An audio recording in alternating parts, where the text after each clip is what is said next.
उधर खबर है कि अमेरिका ने स्ट्रेट ऑफ हॉर्मूज को दोबारा खुलवाने के लिए ईरान के मिसाइल ठिकानों पर बंकर बस्टर बम गिरा दिया। वो भी 100-200 किलो का नहीं, ये बंकर बस्टर बम है 2200 किलो का। अमेरिकी सेना ने सोशल मीडिया पर एक पोस्ट डालकर इसकी जानकारी दी। अमेरिकी सेना के मुताबिक जिन मिसाइल अड्डों को तबाह किया गया उन्हें ईरान ने स्ट्रेट ऑफ हॉर्मूज के पास जमीन की गहराई में बना रखा।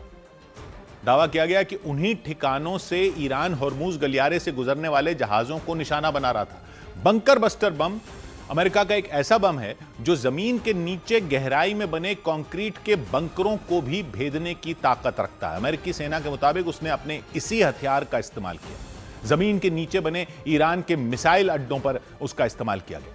हालांकि ईरान की IRGC सेना की तरफ से बंकर बस्टर बम गिराने पर कोई बयान नहीं दिया गया, लेकिन अमेरिका ने दावा किया कि उसकी सेना ने स्ट्रेट ऑफ हॉर्मूज के पास मौजूद ईरान के मिसाइल अड्डों को बंकर बस्टर बम से मिट्टी में मिला दिया।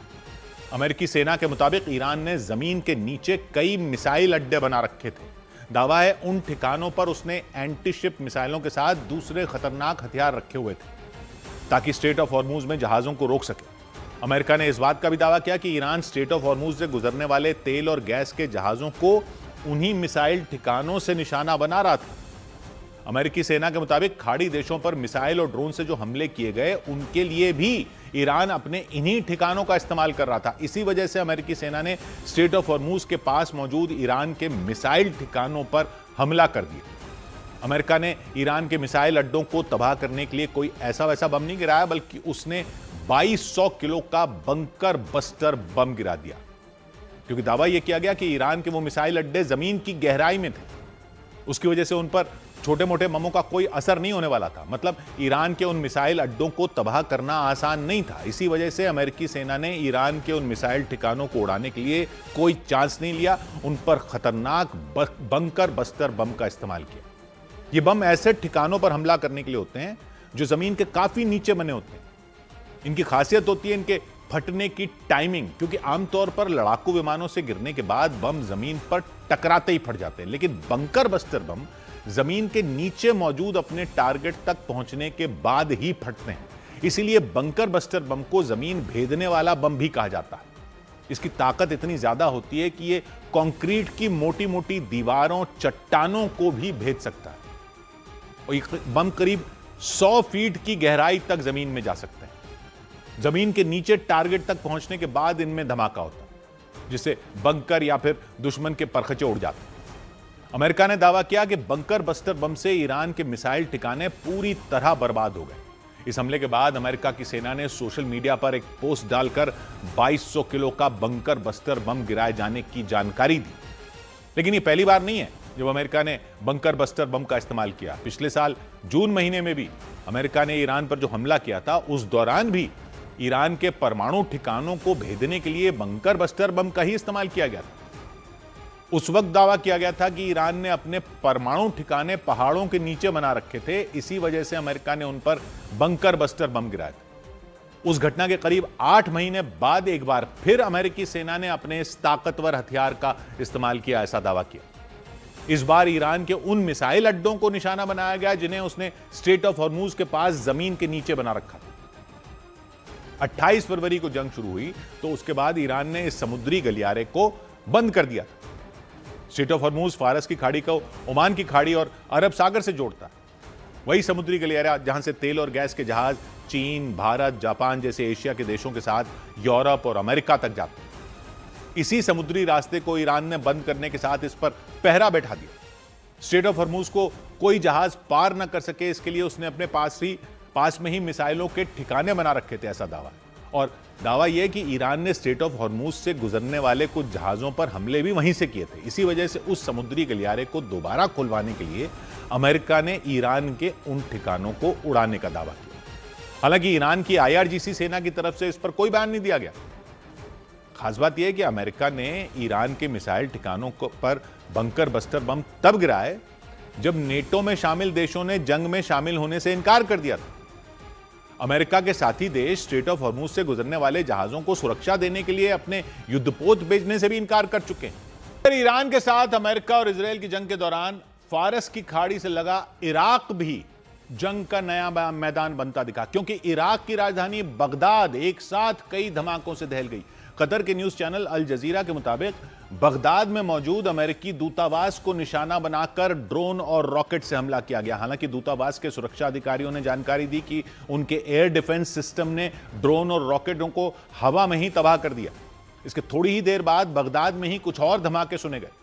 अल जजीरा के मुताबिक अमेरिकी फौज ने ईरान के समर्थन वाले एक ग्रुप के ठिकाने पर बम बरसा दिए और इस हमले में 4 लोगों के मारे जाने की खबर सामने आई। अल जजीरा के मुताबिक बगदाद में मौजूद अमेरिका के दूतावास को निशाना बनाकर 3 ड्रोन और कम से कम 4 रॉकेट दागे गए। हालांकि दूतावास की सुरक्षा में तैनात एयर डिफेंस सिस्टम तुरंत एक्टिव हो गए और ड्रोन और रॉकेट को हवा में ही ढेर कर दिया गया।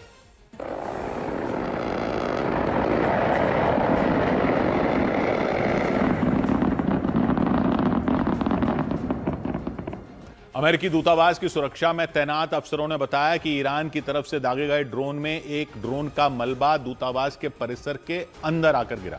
उनके मुताबिक दुश्मन के ड्रोन को एयर डिफेंस सिस्टम ने पहले इंटरसेप्ट किया, इसके बाद बिना वक्त गंवाए उसे हवा में ही राख कर दिया।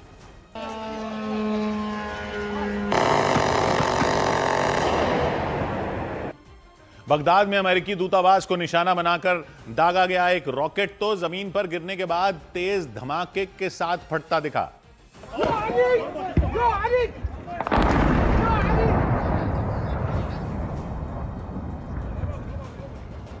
ईरान के साथ जंग छिड़ने के कुछ ही दिन बाद अमेरिका ने बगदाद में अपने दूतावास को पूरी तरह खाली करा लिया था। अमेरिकी दूतावास को निशाना बनाने से पहले ईरान के समर्थन वाले चरमपंथी गुट ने एक ड्रोन वीडियो जारी किया। वीडियो में एक ड्रोन अमेरिकी दूतावास परिसर के बिल्कुल ऊपर उड़ान भरता दिखा, जिसमें दूतावास के ऊपर लगा अमेरिका का झंडा भी नजर आया।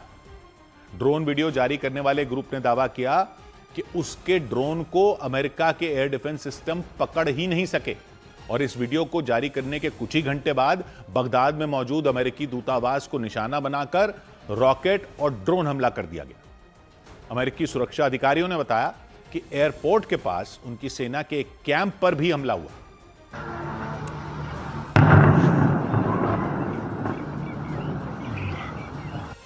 अल जजीरा के मुताबिक ईरान समर्थित संगठन ने पहले दूतावास पर हमला किया, फिर एयरपोर्ट के पास एक कैंप को दहलाने की कोशिश की। इसके बाद बगदाद में ही एक होटल पर ड्रोन से हमला कर दिया। अल जजीरा ने बताया ईरान के इस गुट को, जिसने ईरान के समर्थन वाले इस गुट को, जो गुट जिसको ईरान का समर्थन है, उस होटल को निशाना बनाया जहां पर अमेरिका के अधिकारी रुकते थे। होटल के बिल्कुल नजदीक तेज धमाके के बाद आग की भयानक लपटें उठती दिखी।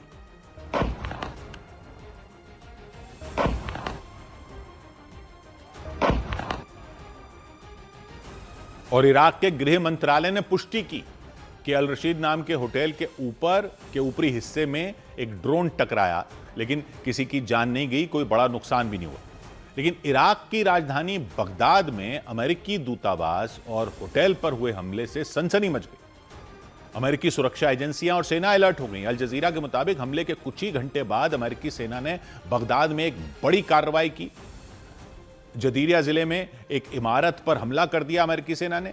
अल जजीरा के मुताबिक अमेरिकी सेना के इस हमले में कम से कम 4 लोगों की मौत होने की खबर सामने आई।